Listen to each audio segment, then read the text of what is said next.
Megastar Chiranjeevi Vishwambhara మూవీలో భారీ surprise plan చేశాడు.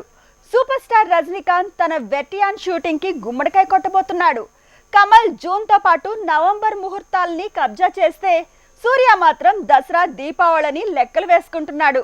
ఇలా టాలీవుడ్ సీనియర్స్ నుంచి కోలీవుడ్ స్టార్స్ వరకు వాళ్ళు కూడా వేగం పెంచారు. మెగాస్టార్ విశ్వంబర సినిమా కోసం 50 అడుగుల ఎత్తున్న బ్రిడ్జ్ మీద రోప్ తో రిస్క్ చేయబోతున్నాడు. అది కూడా 100 మంది ఫైటర్స్ తో 50 అడుగుల ఎత్తుండే గ్రీన్ మ్యాట్ సెట్ లో ఫైట్ చేయబోతున్నాడట. ఇక బాబీ మేకింగ్ లో బాలయ్య చేస్తున్న సినిమాలో కూడా ఇలాంటి ఎత్తైన సెట్ లో ఫైట్ ని డిజైన్ చేస్తున్నట్లు తెలుస్తోంది. లోకనాయకుడు కమల్ హాసన్ భారతీయుడు 2 తో దండెత్తబోతున్నాడు. జూన్ లో ఈ సినిమా రిలీజ్ అంటూ ఫిల్మ్ టీమ్ అనౌన్స్ చేసింది. భారతీయుడు 3 మాత్రం దీపావళికి రావచ్చని తెలుస్తోంది. సూపర్ స్టార్ రజనీకాంత్ తో టీజీ జ్ఞానవేల్ తీస్తున్న మూవీ వెట్టాయన్ ఇది అక్టోబర్ లో రాబోతోందని ఫిల్మ్ టీమ్ తేల్చింది.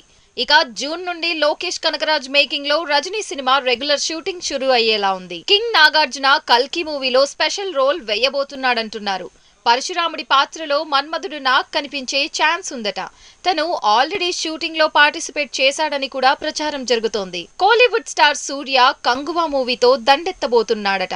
ఏప్రిల్లో రావాల్సిన మూవీ వాయిదా పడింది. అయితే ఉగాదికి మాత్రం స్పెషల్ సర్ప్రైజ్ అంటూ ఫిల్మ్ టీమ్ కొత్త ప్రోమోని లాంచ్ చేయబోతోందని తెలుస్తోంది.